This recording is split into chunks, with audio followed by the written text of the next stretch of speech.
So, good morning, everybody. Thank you very much to the organizers for putting together such a great and timely event. It's an honor to get the chance to moderate. We have a fantastic lineup of speakers today that will provide a variety of perspectives on the nexus between water resources, WASH, and armed conflicts in the Near East. So our first speaker today will provide a historical perspective. This is Professor Mark Zeitoun, who is a leading expert in hydropolitics with specific regional expertise in the Near East. So Mark is the current director of the Geneva Water Hub. He's a professor at the Geneva Graduate Institute. He has published a lot of seminal work, on power dynamics and their role in transboundary water cooperation. And he has also written extensively about the influence on armed conflicts on water services. So he will provide a historical and political context on the water dimensions of the conflict in the Near East over the last century, with a particular focus on the decades since the Oslo Accord.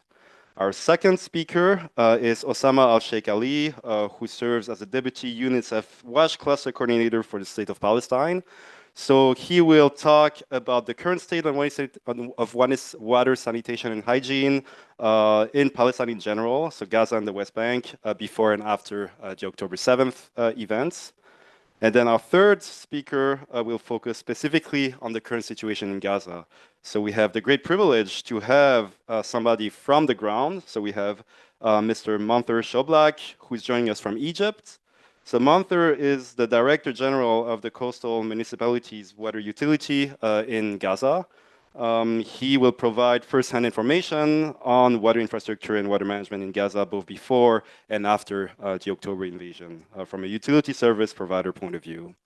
And last but not least, we'll consider the current monumental challenge of ensuring WASH service provision in Gaza, given the current disaster situations. So in a war zone. We are fortunate to have Javier Cordoba, who serves as Deputy Head of the Water and Habitat Unit of the ICRC, so the Red Cross. He'll provide his perspective as a WASH humanitarian actor in Gaza, focusing on practical examples about how the Red Cross is trying to ensure service provision within the ongoing emergency response, and what key challenges and key limitations are in this effort. All right, so the last few kind of housekeeping and organizational matters. So presentation will last about 15 minutes. Each time we'll have 10 minutes for Q&A. I will cut the discussion sharp after 25 minutes just in order to kind of respect the time of the presenters, but there will be a general Q&A in a panel format after all four presentations. The second thing I'm going to mention is that this is obviously a very timely and sensitive topic. There's a lot of real suffering involved, a lot of real grievances. So please keep your comments civil and try to make questions rather than statements as much as possible. In order to keep things open, I'll also try to avoid the Q&A being, a closed dialogue. So it will be one question, maybe a follow-up question. But if it kind of becomes a ping pong back and forth, I'll have to cut it short and go to the next question.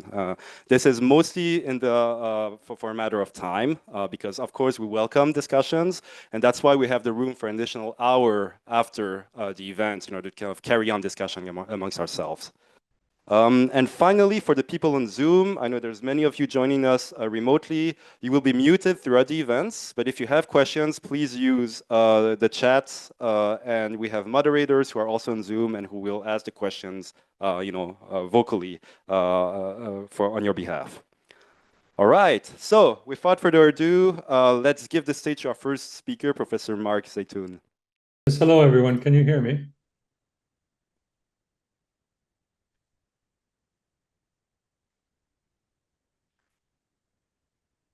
Yes, we can hear you. Great. Okay, so thank you very much, Mark. Thank you very much, Pepe, and the organizers for organizing this very important topic. I'd like us to think critically about how we view water. Water is life, but it's also pain and misery. Water is a human right, but it's also a commodity. Water is used as a commodity for political, military, and economic ends. There's lots of examples of this all around the world. By looking back at the history of water use and control in historic Palestine, I'll show that water has been used to argue for a homeland to produce electricity, to create a state, to colonize the West Bank, and to further military political goals in Gaza. What I'm going to show is not the entire picture. I mean, full analysis would have to consider also how the negotiations between the PLO and Israel tried but failed to resolve or even improve the water conflict, the role of international law, the role of technology, notably wastewater treatment and reuse, which is prevalent and a very good idea, and desalination technology, which can be a very dangerous idea if states come to rely on it. So I won't be covering that, but I hope that this nonetheless serves as an intro to what my colleagues and especially Munter Shoblaq has to say. This is the map of the area. I mean, in Ottoman times, there were no borders here. British Mandate, Palestine, included the West Bank and Gaza, 1967 war. Israel, after 1948, Israel became a state, of course, and the West Bank and Gaza became part of, controlled by Jordan and Egypt, and then by Israel after 1967. The water we're talking about here is primarily the surface, the Jordan River, which starts in three places: in the occupied Syrian Golan Heights, in southern Lebanon, and in Israel, and flows through the Lake of Tiberias or the Sea of Galilee or Lake Kinneret, down through the lower Jordan River into the Dead Sea. And it's joined by the Yarmouk River, one of the main tributaries. Aquifers that are shared, all of which are shared, especially if we're looking only between the Palestinians and the Israelis, then first of all, there's the Western Aquifer, which is the richest and easiest to tap into. There's the Northeastern Aquifer, where the water table is generally a lot deeper, 400 or 500 meters deep, really hard to pull water out of, but possible. And then the Eastern Aquifer, where the water is even deeper and not of good quality. Plus the Coastal Aquifer, which runs up past from Egypt all the way up into Israel, and of course covering all of Gaza, which has been heavily overpumped in Israel and in Gaza since the water there is so accessible. Overpumped since the 1970s. These are the political entities involved: Lebanon, Syria, Israel, Jordan, and the West Bank and Gaza. The river used to be just an obstacle. So the Hijaz Railway crossing it, for instance, taking people from Mecca to Haifa. And then water became a really, an interesting topic. Water was used for profit, let's say, to keep the frame of my discussion, in the sense that the waters of the Jordan River are considered holy by some people, here by these Americans that would take a bottle of water in oak casks and ship it back to Tennessee and sell it there. You can still buy bottled water, holy bottled water, at the supposed baptismal place of Jesus today. Water then became used for electricity and for nation building, especially through this hydroelectric plant at Naharim, the confluence of the Yarmouk and the Jordan rivers, where in the 1930s, during the British Mandate period, Pinhas Rutenberg got a concession previously from the Ottoman Empire, and then carried it through with the Brits to produce electricity, which helped to found the creation, the carrying capacity of the land of British Mandate Palestine, which was an argument used by early Zionists who wanted to settle the land with Jewish people fleeing persecution in Europe, because the British were using the argument that there wasn't enough carrying capacity in the land and trying to prevent immigration into Palestine, and saying that the people who are already there, the Palestinians, needed all the resources. So this helped to improve the resources. More electricity created through an Ottoman and then a British Mandate concession. Very soon after the creation of the State of Israel in the Nakba in 1948, the Israeli side drew up plans to develop the water resources in the region based on the TVA, the Tennessee Valley Authority model that had been used in the US. There's Tennessee again. The model was also used in Ethiopia, and it led to the creation of some really big infrastructure projects, like draining the Hula marshes up in the north of the Lake of Tiberias, and also diverting withdrawing water from the Lake of Tiberias and feeding the demand centers all on the coast, like in Haifa and Akka, all the way down to the Negev desert, right beside Gaza, but not into Gaza. This is how water was used by people in the West Bank back in the 30s. Some ingenious ways of getting water out of the ground, which, of course, was supplemented, replaced by much more efficient means, like large submersible pumps by the state. These are Israeli pumps that are in the West Bank, which take water to Israeli settlements. So basically colonists, and as well as to Palestinian villages. So a lot of these pumps provide water to both settlements and to Palestinian villages. I'll come back to that. Water has been used for peace, supposedly, because of the Oslo Peace Treaty, Oslo II. I use the word peace here in brackets, the way that Edward Said and Noam Chomsky and Norman Finkelstein criticized the agreement from the outset. The idea was water was part of a rapprochement or a peace agreement between the PLO and Israel in 1995. And the agreement that was reached, which was supposed to last for 5 years and be renegotiated, basically gave most of the Western aquifer for use for Israelis, some of the northeastern aquifer for Palestinians, and most of the northeastern aquifer for Palestinians. That's the one where the water is already contaminated, very hard to withdraw from. There was no mention really of water in Gaza.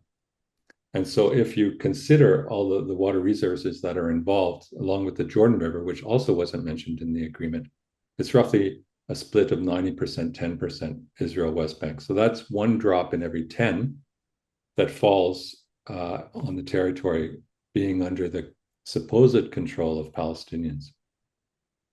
So very asymmetric. And the conflict, and this has been a source of conflict ever since 1995 and before 1995. The way you could look at how that outcome was achieved is by considering the power dynamics. I mean, hard power was used in the sense of military orders, jeeps, army people stopping the development of water resources in the West Bank, and then a lot of damage to water infrastructure, especially from 2001, the invasion of Jenin onwards. Also during this period, soft power was used, especially through the Joint Water Committee. It's a long story, but Jan Selby has written it up very succinctly, very acutely, saying that the cooperation that was going on between Palestinians and Israelis was more domination than cooperation at the Joint Water Committee. A few years later, he looked at the records of the Joint Water Committee and looked at all the Israeli settlement projects that had been approved on condition, with the PA, the Palestinian Authority, placing the condition that some Palestinian villages receive more water. Selby said that this is the Palestinian Authority consenting to their own colonization, because the Palestinian Authority would actually consent to water projects for Israeli settlements in the West Bank. So consenting to their own colonization, a form of hegemony. Lots of examples of this. I mean, this is a picture of an Israeli agricultural settlement way back in 2005, I think this was, not 2002, receiving water from an 8-inch supply. The 4 Palestinian villages behind me when I took this picture supplied by a 2-inch line, which was anyway pierced and not giving water. And of course, a lot of the Palestinians in Area C of the West Bank cannot build any infrastructure and still rely on rain-fed agriculture. When the rains don't come, the harvest is low, and the World Food Program steps in and dishes out food less than 2 miles away from an abundance of food. So lots of ways to look at this asymmetry. The point here being that water is provided for Israeli settlers and for new settlement projects, but it's denied to Palestinians, the Palestinian sons and daughters of the people who are forced to live off the land without water, eventually send their kids to the urban centers, and you get ethnic cleansing or colonization happening, lubricated by water. Interestingly enough, when the violence kicked off again in 2001, there was an attempt to use water for peace again. I'm sure Mundir remembers this. The heads of the Palestinian Water Authority and the Israeli Water Authority, Nabil Sharif and Noah Kanarti, at the border of Gaza, called for everybody to refrain from harming the water infrastructure and water supply to both Israelis and Palestinians in the West Bank, saying, you can do your violence, have your war, but keep water out of it, which is a really good idea, because if you don't want to harm civilians, they're going to need a supply of water. So there's all sorts of diseases that can come if the water supply, if there isn't sufficient water, or if the water supply gets contaminated with sewage. And then, of course, that leads into what's happening right now as we speak in Gaza. But I'll let Mundir and Ross and Javier say more about this. Thank you very much. Morning, everyone. Can you see my screen? And can you hear me? Yes. We see you. We see the screen and we can hear you. Thank you. Well, morning, everyone. And it's a pleasure to be here with these panelists and with you as well. And thank you for the invitation. My name is Osama Sheikh. I'm the Deputy National WASH Cluster Coordinator for the State of Palestine. Do excuse my voice. I'm down with a summer flu, so I'll do my best to maintain clarity throughout. So before I go into a full general situation analysis, humanitarian situation analysis in Gaza, I just want to give a quick brief on the humanitarian WASH coordination and the cluster mechanisms in Palestine and globally. So to start with, at times of crisis, it is crucial to ensure effective and comprehensive response. And in order to align and strategically position activities and initiatives and optimize resources, a cluster coordination mechanism is adopted in those contexts. Similar to Gaza, many actors have joined the humanitarian response. Others who were already existing and established need to scale up or change orientation for their program. And that's where cluster coordination and the provision of this coordination platform comes in. Of course, this is also important to coordinate among diverse actors and even between the sectors themselves. As you can see, there's 11 sectors ranging from health, shelter, and WASH being one of them as one of the primary responders in Gaza. And we have 6 main core functions that we have to follow. As I said, the coordination platform itself to strategically plan the humanitarian response and part of the early recovery response, the implementation, monitoring, capacity development, and of course, advocacy, followed by accountability to affected population. The WASH cluster in Palestine is part of the bigger global WASH cluster mechanism, which comprises of 30 national cluster platforms all across. And we coordinate not only water-related response, but also sanitation, hygiene promotion, and sometimes as well solid waste management, and so on. As part of the strategic element that I mentioned that the WASH cluster provides, there's a humanitarian response planning mechanism that takes place to ensure that the humanitarian response is appropriate and relevant. Unfortunately, at the outset of the Gaza crisis, we were unable to carry out assessments on the ground to fully understand the gravity of the situation, and to put on a full humanitarian response plan was not feasible at all. So another mechanism was activated called the flash appeal. 2 flash appeals were developed. The flash appeal is developed for 2 main purposes.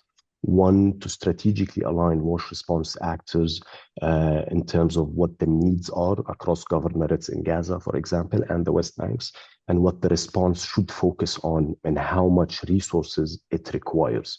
The current flash appeal is asking for around $300 million between Gaza and the West Bank, and where we have 41 implementing partners in Gaza and 24 in the West Bank, with a total of around 57 humanitarian WASH response actors in Gaza. This is quite a scaled and big response and program that has to be coordinated and aligned. Of note, of course, those implementing partners do not just equate for international NGOs or UN agencies, but they also include key stakeholders such as ministries, water utility operators, academia, and so on. Overall, organizations with a mandate and range of experience and capacities in WASH response are usually included. Now, clusters are generally well prepared for conflicts and for response, but at this scale and for this duration in Gaza, there's many challenges on that front. Going over the situation analysis in Gaza, we've dissected them into four main subsectors that I'll be going over: water, sanitation, hygiene, and solid waste. Now, in Gaza, the Gaza infrastructure pre-war was close to full coverage. That's water and wastewater. The delivery of water services highly relied on the functionality of the system itself, including its equipment, people, personnel, operators, consumables, and so on. Now, at the outset of the crisis, infrastructure was heavily damaged. Major bulk water facilities were destroyed, and major connection points mentioned by Mark, for example, were also shut off in Gaza. Now, one of the most important elements of the response now is to operate and salvage what we can of the collapsed transmission and distribution system that is of water, which also brings us to the criticality of the Coastal Municipal Water Utility with Engineer Munzer after that as an operator in Gaza. As I said, this highly relies on consumables and items, and given that this is a supply-driven humanitarian response in Gaza, the need for elements like fuel, generators, generator consumables, and spare parts, support and capacity building to water utility operators such as CMW is of the essence. Now, furthermore, recent fuel shortages, which is highly needed for the partial functionality of water systems in Gaza, is also adding another extremely complex layer of water production and distribution across Gaza. WASH Partners generally has now moved as well to also support other alternative water distribution mechanisms, such as distribution of ready bottled water that come in from outside Gaza, water trucking as a distribution mean across the Gaza Strip. But of course, it remains insufficient and uncontrolled in terms of quality and so on. I'll be quick on the other elements, but I think it's also critical to mention that there was also a significant disruption of the wastewater system, be it collection or treatment in the entire region.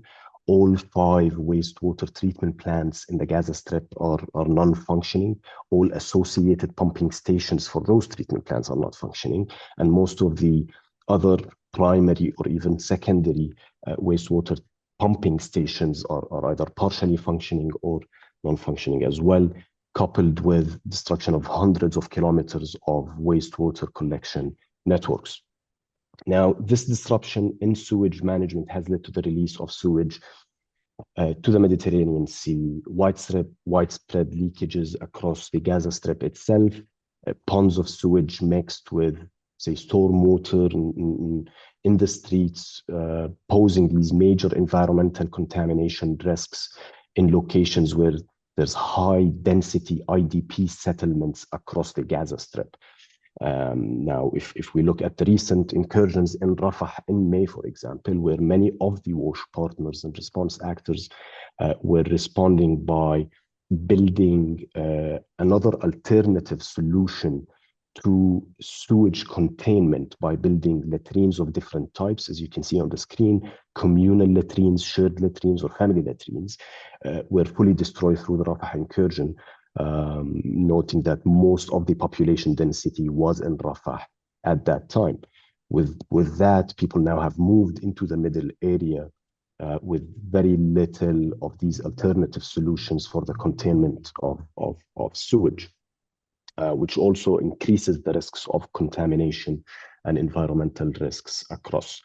Of course, there is no final disposal for sludge since treatment plants are not operational. No emergency fecal sludge management system is in place. It's a major public health concerns in Gaza. On hygiene, I think one of I didn't explain the photos before, but I think I should now. This is a photo taken in Rafah in April.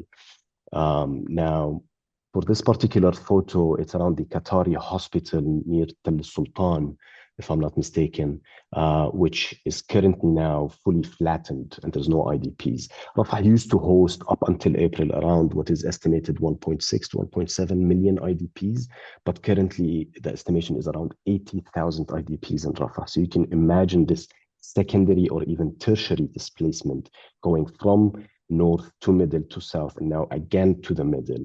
Internally displaced people living in those shelters and in makeshift accommodations lack critical items necessary for basic hygiene practices. Even if you look at the water supply chain, so safe water chain from collecting water to consumption, ensuring hand washing with soap, and handling these water containers and storage facilities is a major concern. So many IDPs are unfortunately forced to use dirty, broken, or inappropriate containers for water collection. And of course, soap and disinfectant are rarely available in Gaza.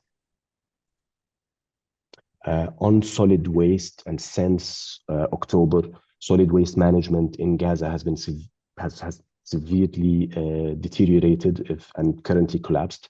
Significant disruption in collection, disposal, inaccessibility to the two main landfills in Gaza, which are Juhr al-Dik up in the north and Al-Fakhuri or Al-Sofa landfill up in the south, has led to the creation of hundreds or around 140 temporary landfills or dumping sites across the Gaza Strip. So these are uncontrolled, unmanaged dumping sites, just basically open lands where trash pile up. We do have the most recent estimation is around close to 400,000 tons of solid waste being piled up across Gaza, which again is a major and a significant public and environmental health risk. This is coupled with the destruction of the machinery, the equipment, the vehicles necessary for solid waste collection throughout.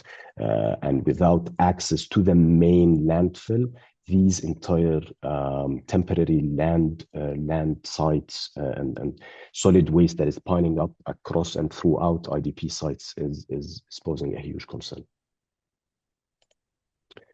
Really quickly, just to link up the IDP movement that I mentioned with the water and wastewater network and services that were provided in Gaza. So as I said before the war, the water and the wastewater network was established to service the people based on their population figures in those locations. And as you can see, the most load of population was in Gaza City up in the north.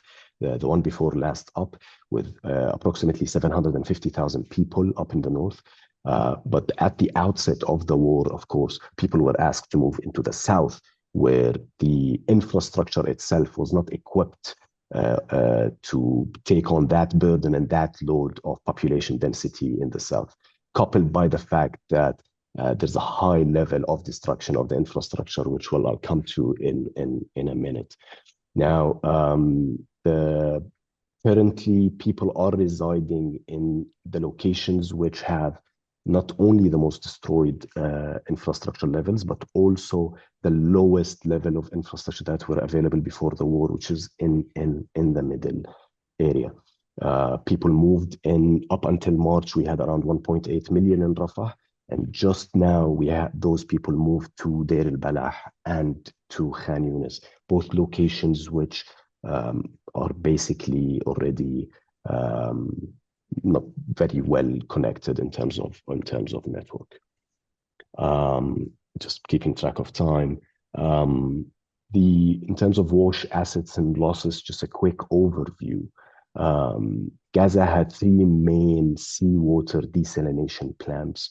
The Gaza desalination plant up in the north was damaged and destroyed at the outset of the war. From the beginning, the two remaining desalination plants are partially functioning, highly dependent on fuel. They had to be shut off on several occasions due to the lack of fuel, which, as you may know, with the desalination technology, this poses risks on the dignity and the soundness of membranes and whatnot with those desalination plants, and they're partially operating to minimum level. But of course, Engineer Munder will talk more about that. Mekarot lines, another bulk water supply coming inside Gaza. The northern one was shut off at the beginning of the war. The middle and the south one were partially functioning, but then the middle one was shut off as well for quite some time. And then now all three are operating. Groundwater wells as well, which for the most part are not considered for potable water use, highly rely on the availability of fuel, spare parts for pumps and whatnot. And as I said, given that this is a supply-driven humanitarian operation that relies on the entry of items and humanitarian aid from outside Gaza inside, we are facing many challenges to ensure operation of these groundwater wells under the leadership, of course, of CMWU. Overall, in terms of constraints, as I mentioned, where the map you see on the right here highlights red zones across the Gaza Strip. So these red zones are zones that we cannot access due to military operations across, which not only hinders our accessibility to population, but also to facilities for either operation, maintenance, provision of fuel and consumables, and whatnot. Accessibility of entry of items inside Gaza with the import restrictions going inside Gaza. So the Israeli authorities issued what we call a dual-use item list back in the day that had a number of items which are not allowed to go inside Gaza except through a special bureaucratic process of approval, which of course did not change throughout the war and has significantly hindered the entry of very critical items required not for the re-establishment of the system and the network, but just to maintain partial operation. Examples include generators, spare parts, pumps, pipelines, and so on. But other humanitarian and basic WASH non-food items that are required for assistance are also difficult to enter Gaza. And that includes other supply bottlenecks inside and outside Gaza, such as storage capacity and ability to distribute. Staff members and their impact is also very important to highlight. Either humanitarian staff members or water utility operator staff members. They're also IDPs, they're also beneficiaries. They've also been impacted by this conflict. We've lost people have lost their lives doing their duty in those in those throughout the crisis in trying to provide water and sanitation services.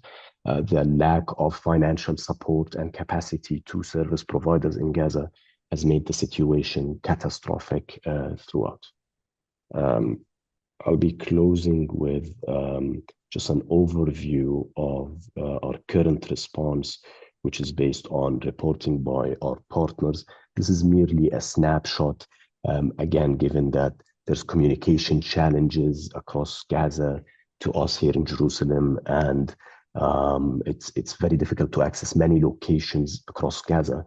This merely presents a snapshot of the assistance that was provided since October by WASH cluster partners, including national NGOs, international NGOs, UN agencies, and of course, official authorities and key stakeholders on the ground, ranging from, as I said, ready-to-drink water bottles coming from outside Gaza, to jerry cans, to water trucking activities and distribution inside Gaza, to small-scale desalination plants set up inside Gaza, and the same for sanitation and hygiene, with mainly sanitation units being installed across the Gaza Strip, and hygiene kits and WASH LFIs as well. Thank you. Mark, over to you. Well, thank you, Mark, and thanks for Eawag for the invitation. It's a great opportunity not only to speak up the water in Palestine in front of scientists and professionals, but also to me personally, it's a great opportunity to be back again in connection with Mark, Zeitoun, my close friend, although online. We're still alive, and it's good that to see each other. Mark, thank you for the lesson that I learned about the historical background of our problem of water in Palestine. Well, in fact, the presentation that I made is talking about many things, but especially I'm taking you with me in a small, especially after 7th of October.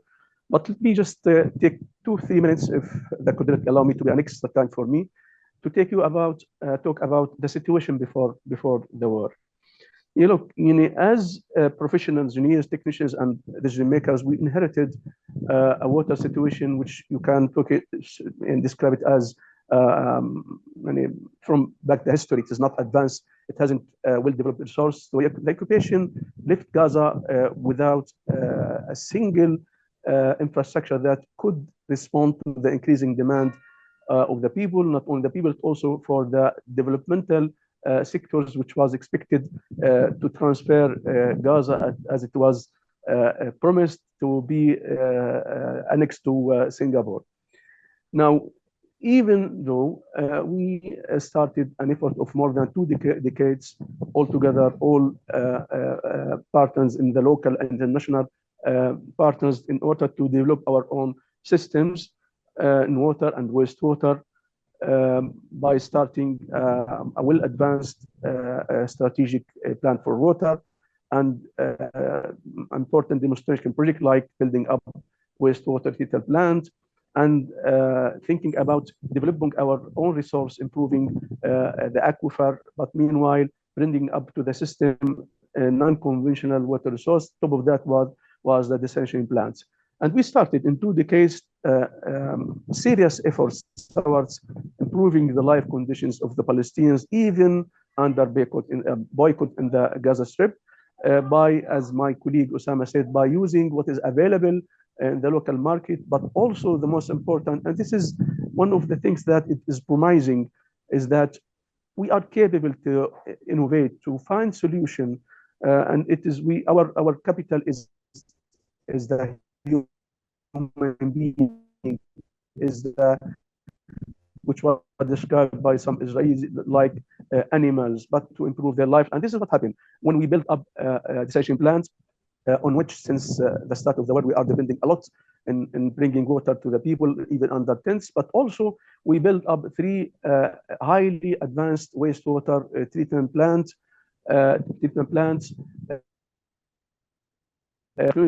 Not only on that, but also in order to compensate the lack of energy which Israel is imposing on us. So those treatment facilities were not only treating the wastewater in a safe environment, but also they were producing clean energy, not only for the plant itself consumption, but also it was pumping energy into the system.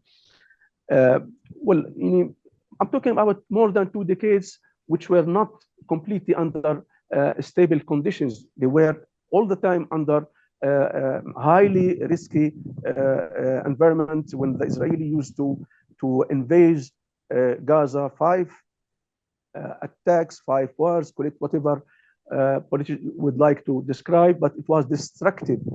Maybe the previous 5 wars were destructive piece by piece, but this time it was global destruction.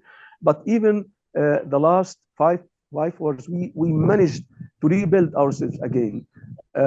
You cannot imagine what I'm talking, the environment in which I'm talking about. We are talking about a situation where you need to build up to repair a water well, water tank, desal plant, which was bombarded by the Israeli forces using what you have in hand locally, because the Israeli, they imposed what is called the dual use process.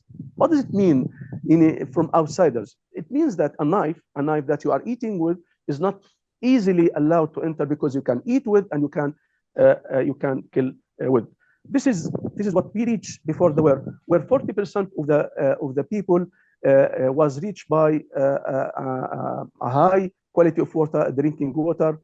Maybe my friend Mark mentioned clearly that the coastal aquifer was deprived, was stressed, because the Israeli, during their occupation of Gaza, the settlers were on 20% of the Gaza space. They were using 5-6 times the water consumed by their neighbors, the Palestinians, a few meters from the settlement. That's why it was really over-exhausted. So that we thought more about bringing into the service non-conventional water resources, like, for example, the desal plant, and purchasing water from Mikorot, Israeli company, which used to be used as a weapon, not only as a source of water, but it used sometimes to be used as a threatening weapon when they used to close sometimes their taps and give us half or third of the agreed and purchased water. So 40% of the people, they had access on clean water, but also we managed to clean up the Mediterranean Sea by treating the wastewater and use it in agriculture most of the time. But even if we were dumping the standards of dumping water to the open spaces. On this list, I wanted to give you a general perspective about the situation before the war, which was promising. And we were looking about 2025 to be Gaza is safe in terms of water drinking water, and safe in terms of treating and using the sewage. So now I'm sorry that I took much maybe time, but I'm going now to share with you the screen of the presentation, and it will not be so late. So I will leave for question most of time.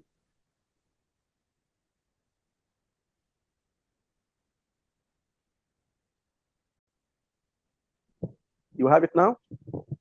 Yes, thank you. Great. Now, the first picture, maybe it shows the situation now, how people are. It's like maybe the middle-aged century when people, except for this tank, it was not there.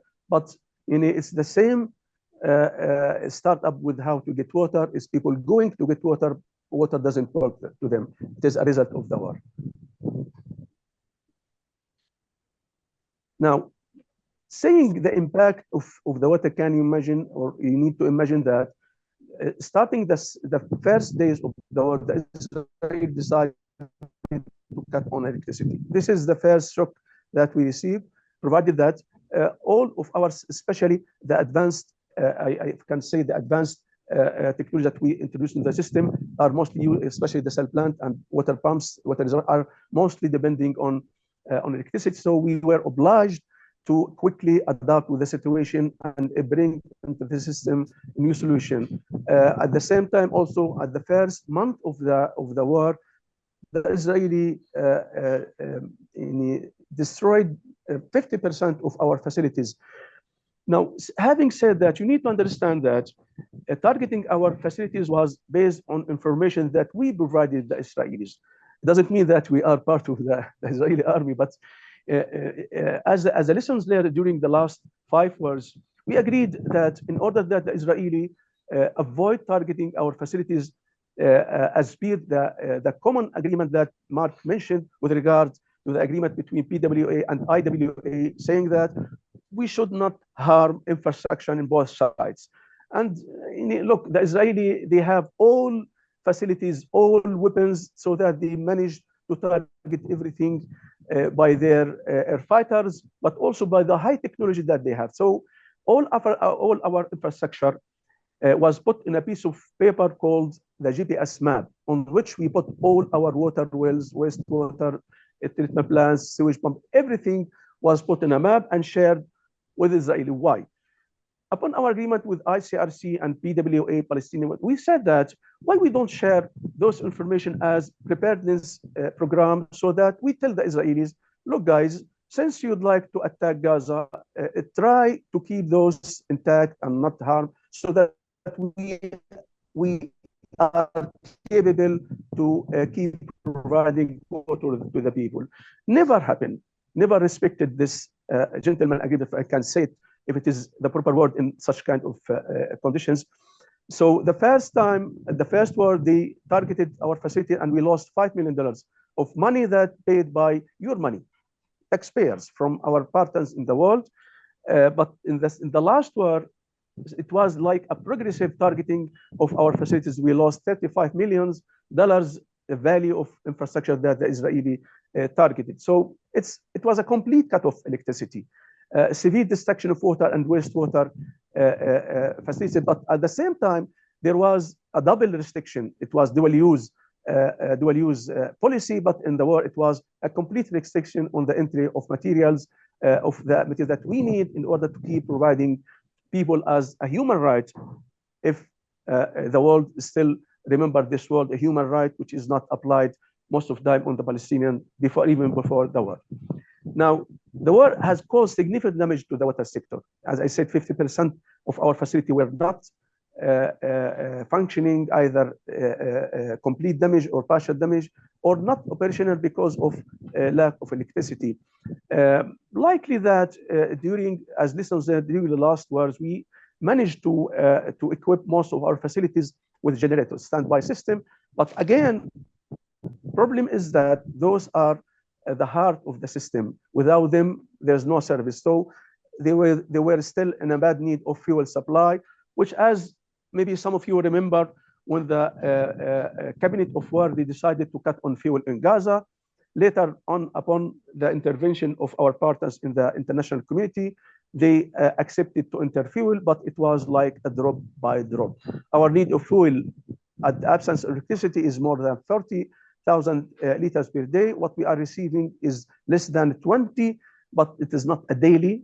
They enjoy putting obstacle in front of providing this fuel through UNRWA and UNICEF.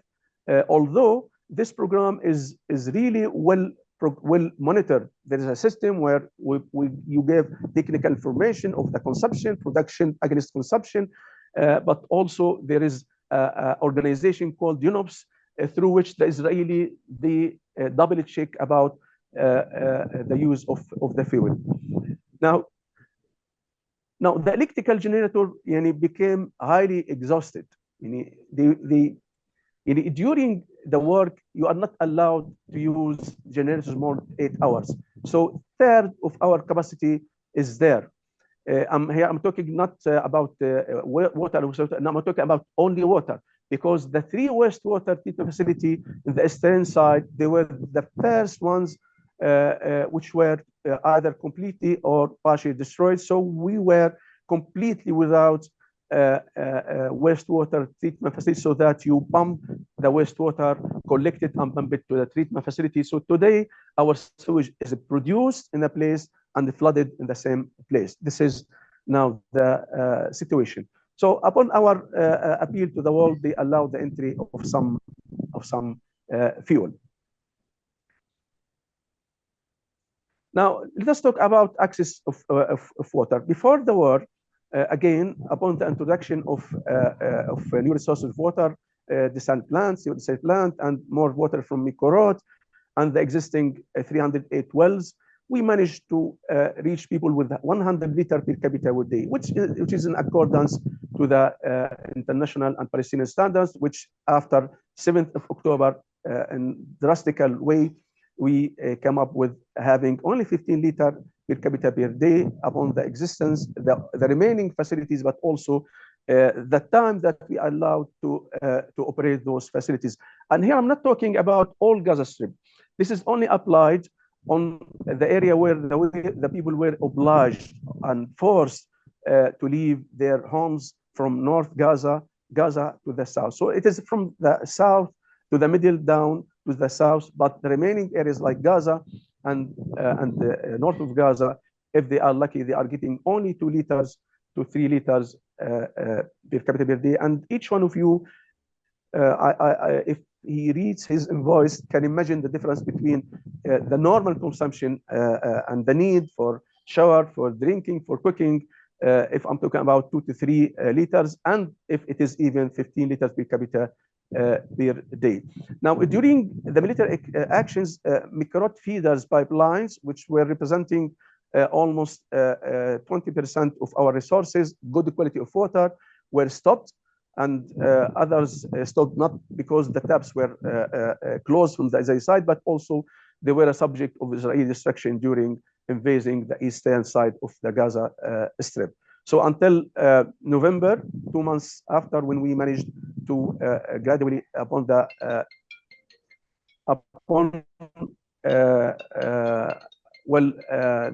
pressure from donor community and international humanitarian, they managed. So by filling this, we put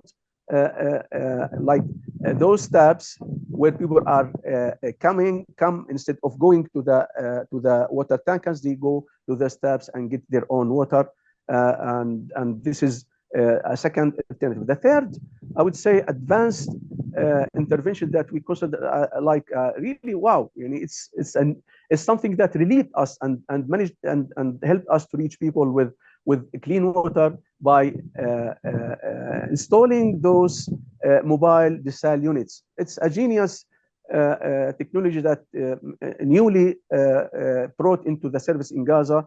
And by the way, it is a creation from advanced institution in Geneva here in Switzerland, and it has been brought by UNICEF.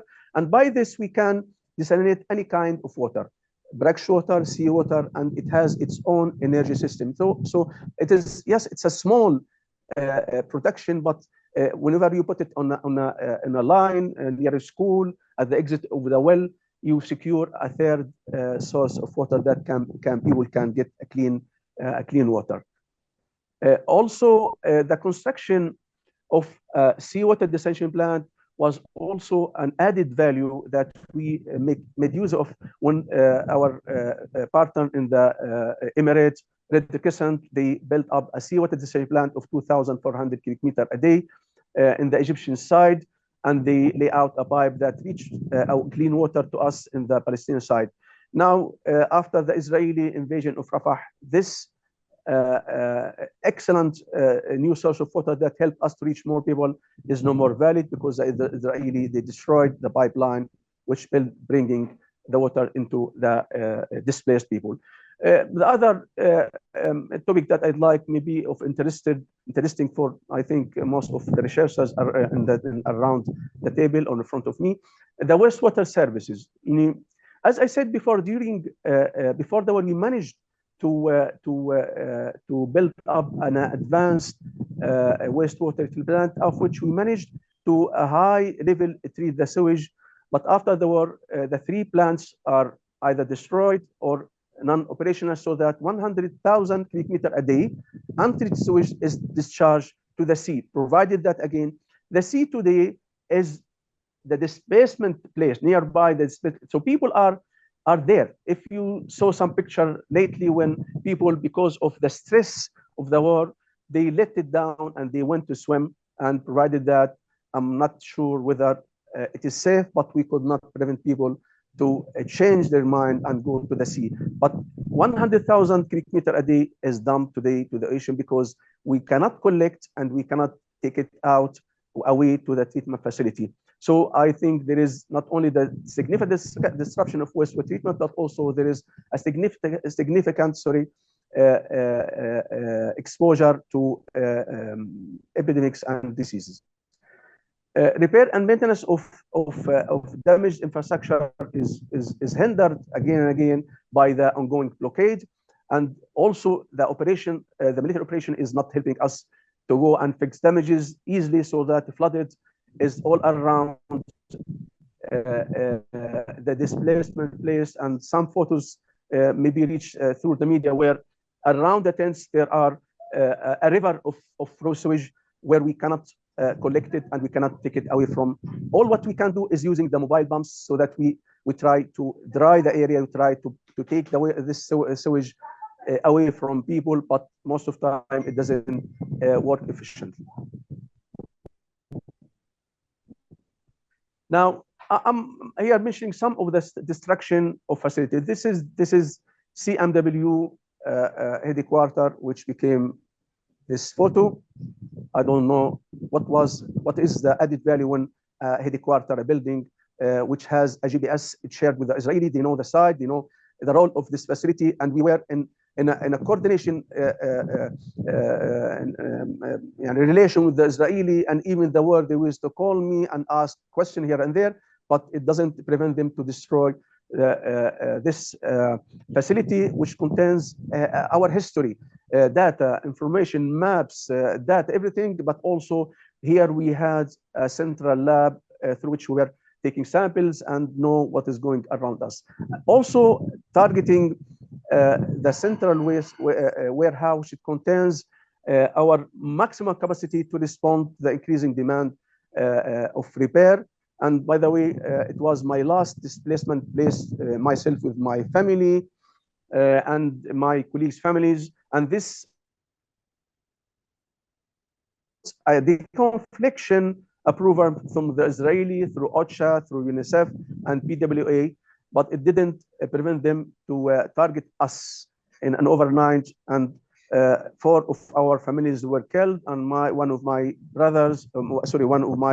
sons was injured. And that's why most of us thought to leave the area, because we were not all safe. Now, challenges, and it has been maybe mentioned during the presentation: restriction of fuel supply.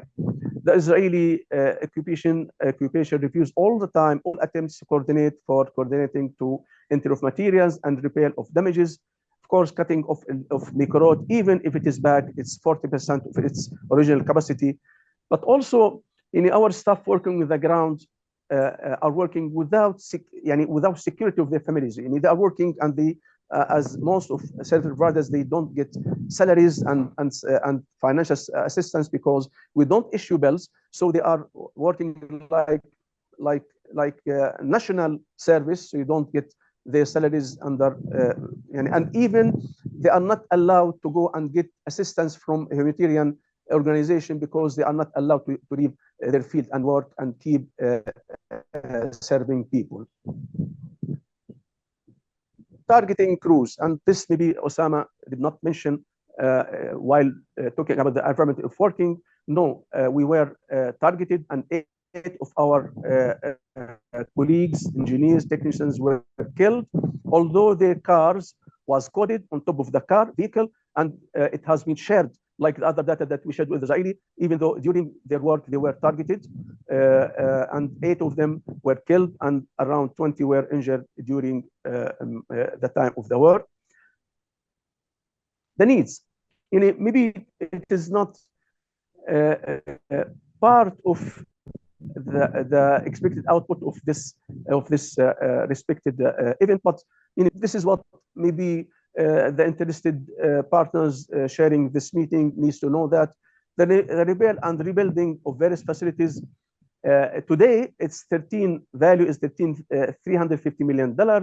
It's today, but within 1 hour, next month, etc. We don't know how much, but it's a subject of the damage assessment report that we are not allowed physically to do because of the Israeli military operation and urgent need to bring critical emergency materials, especially for the heart of the operation, the generator. While I'm talking, I don't know when a generator will stop because of lack of spare parts and disposables. So without this engine, we cannot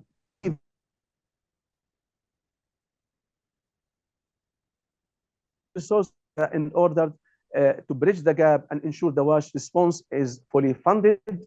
Reconnect power. Well, I would, among this black environment, I would like just to mention something which is exceptional.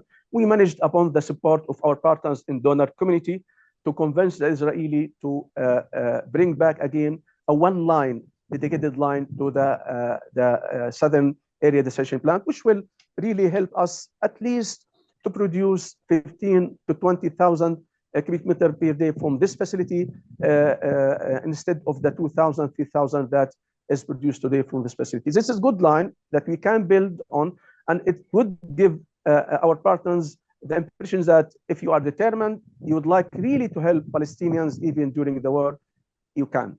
But it needs determination and raise it and advocate it in a proper way. Coordination with the sanitation technical, because most of the time the flooded is because of the garbage, as Osama mentioned. Thousands of tons of garbage are over the streets, which is really blocking the sewage system, so that most of the time flooded is coming from the lack of garbage collection. There are intermediate intervention, as we said, and Osama said that there are plans to return back into service, which depends on first intermediate intervention, the quick intervention, which is only talking about a recovery, so that it responds to the people while they are back to their homes, even their homes are not built. Well, a long-term reconstruction, it is another plan which needs, first of all, to stop the war, mobilize funds, and stabilization of political situations. So my last message, in order that we are able to save people in dignity, is to stop the war. Thank you. Yes, thank you. Good afternoon, everybody, and thank you a lot as well. I mean, for the organizers. I mean, to give this opportunity to speak about this subject, and I mean, and the panel just before. I mean, Monter. I mean, very nice again to see you and Mark and Osama. I mean, we have been as well on the field. I mean, many times, and it's absolutely a pleasure to be with you during for this panel. Javier? So, yes? Just a quick note, we actually see your presenter view. So if you have notes that we don't necessarily need to see, you'll have to switch your view. You may not have any notes, but I just wanted to make you aware. Yes, perfect. Thank you very much.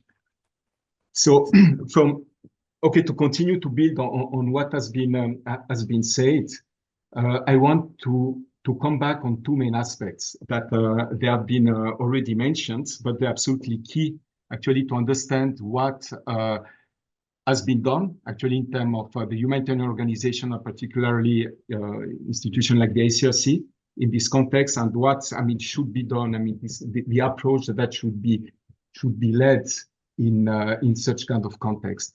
The first one, I mean, Gaza. I mean, it's really a protracted conflict in urban, densely populated area, and that means a lot. I mean, the crisis that has been mentioned before. I mean, the crisis, the wars. I mean, the succession of wars is going on since more than 10 years. It's a lot of recurrent escalation.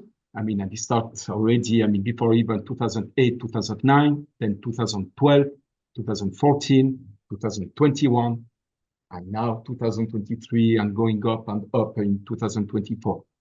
And during all this time, I mean, from the beginning of already in 2008, 2009, and slightly before as well, there were already the restriction of what has been already mentioned by my colleagues just before, of these dual items.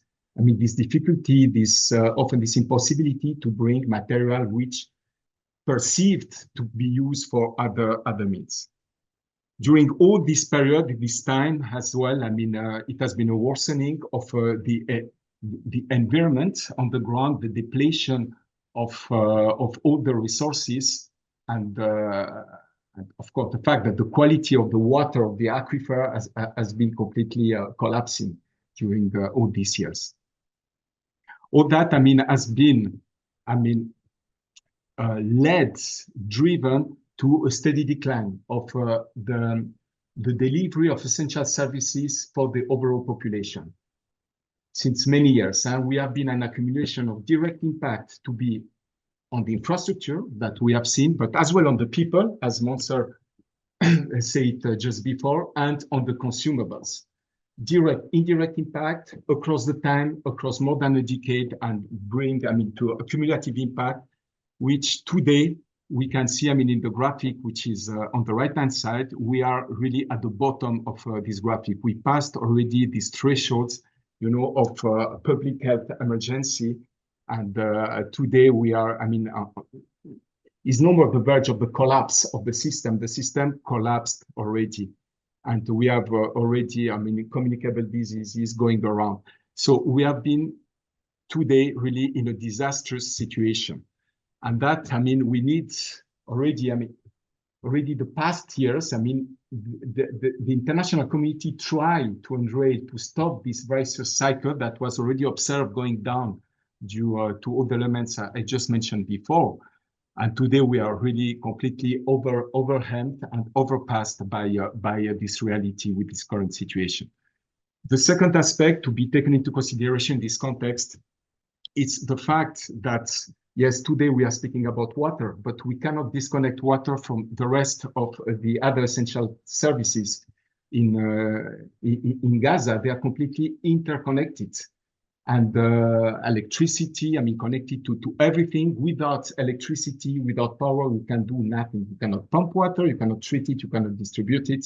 Same for sanitation, same for health, for the agriculture, productive sector, etc., for everything. And as has been mentioned by my predecessors, everything is fully dependent of electricity, and the electricity is coming from outside, is controlled fully by the Israelis. And today, without this electricity, everything is relying completely on the fuel, which is really, just drops of fuel can enter in the strip.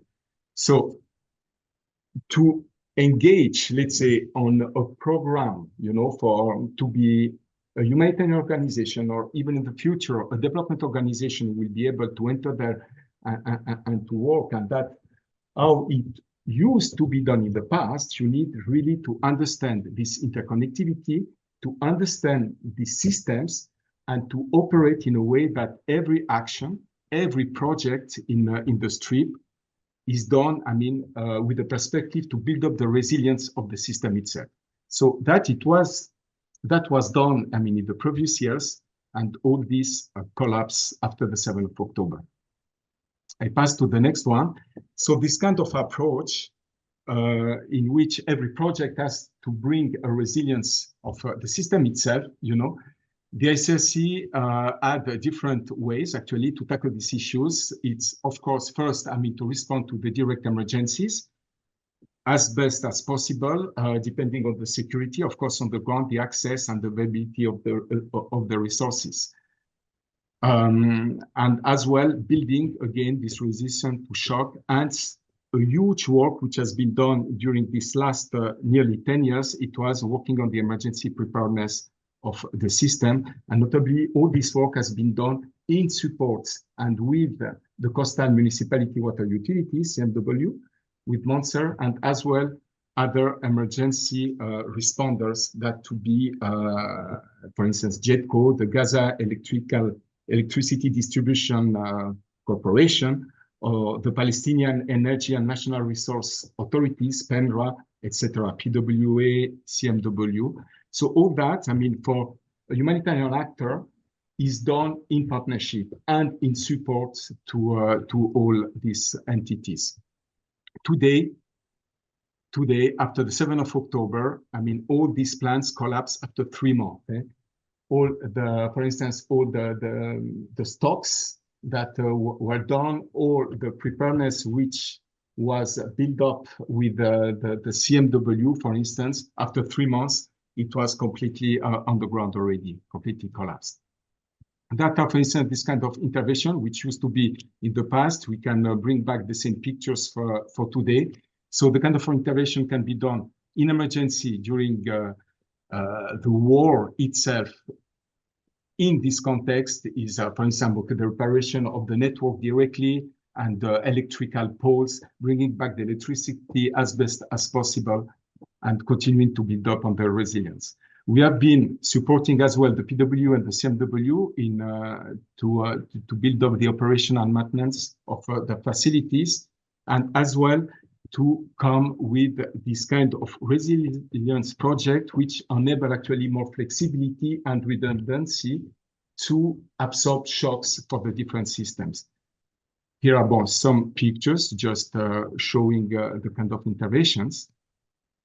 And here, for instance, because of course we speak water today in Gaza, I mean, you cannot again disconnect it from the electricity. For instance, here is an example on the power provision in order to build up the capacity. So we have been developing with our partner, with the CMW notably and the JETCO, a system of systems thinking on, for instance, if we have a shock somewhere, I mean, what will occur? The gray areas are the areas which are vulnerable and cut, actually, for instance, from the energy supply, and how they have been affected, and how actually the system will react itself. And based on that, you can define the kind of intervention.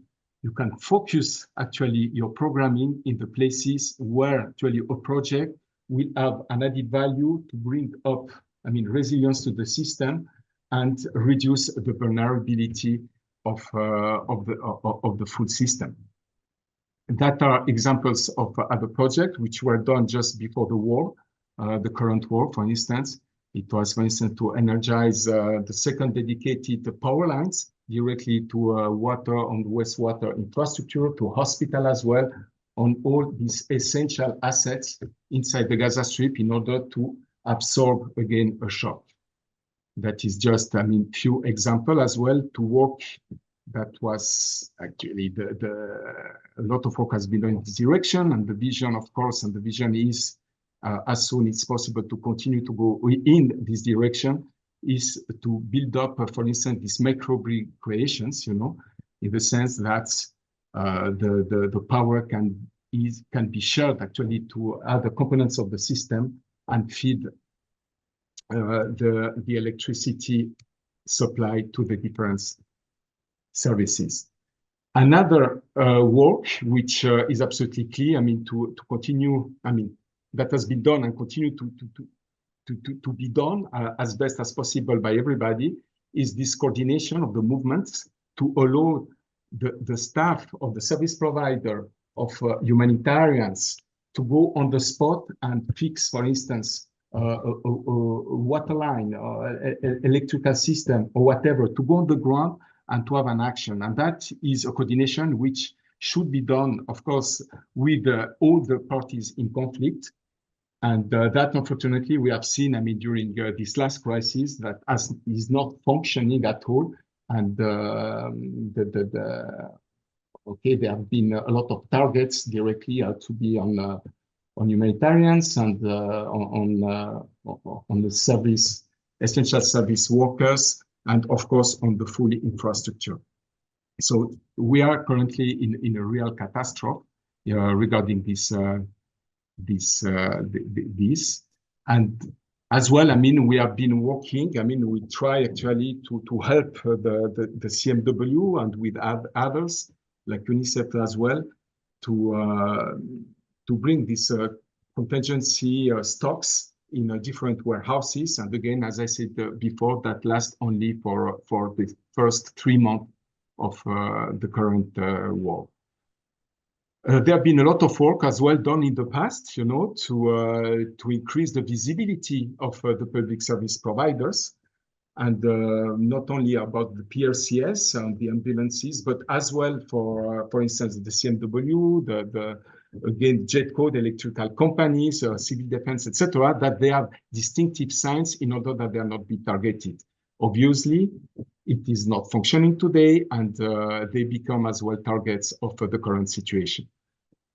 And of course, I mean, a lot of work on the immediate facilities. So that was done, I mean, during the last decades until the current situation. In October, what happened? You have seen that after a few days, all the electrical supply to the strip was completely cut. There was nothing entering. The fuel was not entering neither in order to operate the power plant, which is inside the strip and fully dependent, of course, as well on the supply from Israel directly. I mean, the fuel has to cross Israel to enter there. So impossible, I mean, to provide power to the system, and everything collapsed, including all these resilient systems. I mean, they last for 3 months only, but you know, it has been the fact that no power, no electricity enter there, and there is a constant, I mean, destruction of the infrastructure, the essential infrastructure, is just all the system just collapse. Today, the ICRC, like, I mean, the other organization as well, I mean, linked with the WASH clusters, then we try, I mean, yes, to mobilize as best possible. I mean, during this first 3 months, all the contingency stock which was inside, trying to bring as much material as possible in order to maintain as some systems still working, to provide water, basic sanitation, I mean, to the people. And that is extremely complex, I mean, to our dialogue as well with the Israeli authorities. I mean, like the rest of the international community, is complex to enter material inside the street. Another examples of this kind of emergency intervention, water and wastewater network repairs. I mean, that is, of course, I mean, always in support, and is actually the CMW or the JETCO who are working directly on the ground, and ICRC trying to support as best as possible our partner. Maintenance as well of some reverse osmosis unit, which could have been done, I mean, particularly in the beginning, and trying, I say, Monster, I mean, all were related to innovation, trying to think out of the box, any solution that you can do using the local material, and trying to yes, to bring the service with the means you have around you on the ground. So that is done remarkably, I would say, by the Gazians, the Gazawi on the ground directly. They always find incredible solutions, but I mean, it's okay. Everything has a limitation. I remember that in 2008-9, with again with Monster, with CMW, we did the wastewater treatment plant in Gaza with the elements of the wall, and using completely local material, because it was already impossible to bring this dual-use material inside. And here today is the same situation, but at a much lower scale, because really nothing is entering, and the material disposal inside the strip is just lacking currently. That's it. I mean, as well, I mean, joining as well the other, I mean, NGOs and other partners of the cluster, trying to bring water trucking wherever is possible, and as well basic sanitation. As well, part of the work that needs continue to be done, I mean, is to continue to support us, of course, the service providers, not only in terms of material, etc., but as well with, for instance, unconditional cash support. That is what ICRC is as well doing, because I certainly Monster, I mean, there is no more revenue on water. I mean, it's extremely difficult. They cannot pay any more salaries. They cannot go on. Actually, they don't have cash flow. It's all broken, and there is a need to support directly the service provider on this issue as well. That is just, I mean, to finalize, I mean, to let the place for the questions with the rest of the group. So here are just few pictures, I mean, showing, for instance, the work with, you can see it's really basic sanitation. And again, we are in an urban area, in the densely populated urban area. I mean, that is the context in Gaza, and the solutions today, unfortunately, are really, I mean, what is the most basic is just unacceptable. Voilà, that's it. Just other pictures, I mean, showing as well the provision of generators. And as well, I mean, trying to find out, I mean, solar panels, which were already inside the street, but this one, in order to make power supply, for instance, power supply pumping systems and desalination, small desalination unit for IDP camps in schools, etc. That's it. I'll stop here. Thank you. Thank you. Thank you very much, Manthur. Okay, so unless Mark Zeitoun is back and wants to finish his intervention, I think we will wrap it up here. I just wanted to thank everybody for their time. Thanks to the speakers for all their amazing interventions. Thanks for the organizers. Thanks to the directorate. And I just wanted to mention, for all who attended, please don't hesitate to contact the organizers or myself for more information on the speakers, the topic, for further discussions on the topic, or any idea on water politics or science politics seminar in the future, because we kind of want it to be a more regular occurrence. And finally, as I said earlier, we still have the room for about an hour, so if you want to stick around, you guys are welcome to. Thank you, everybody, for all your input.